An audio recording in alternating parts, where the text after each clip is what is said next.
I would like to just say one thing, which is that both you and I have talked about feeling that neither the Democratic machinery nor the Trump machinery represents most Americans and what most people want for the country, ourselves, and our future. And I just think it's very dangerous that, in part, whatever just happened politically polarized the country to such an extent that that shared concept of America is almost nowhere to be found, because these sort of two camps drain all of the oxygen in the room from anything moderate and decent that isn't focused on some sort of purity, whatever. And right now, you and I are sort of in a world in which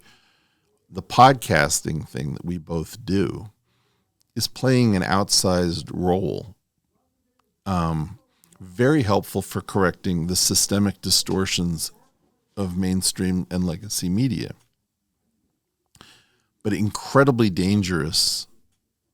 in terms of not presenting the forefront of thought, that effectively you'll have choices that we make.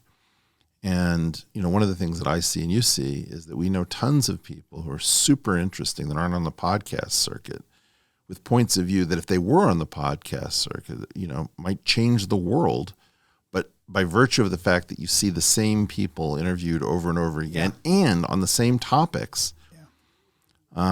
somehow somebody has to figure out how to use podcasting to explore the great unspoken for. That's the goal. Yeah.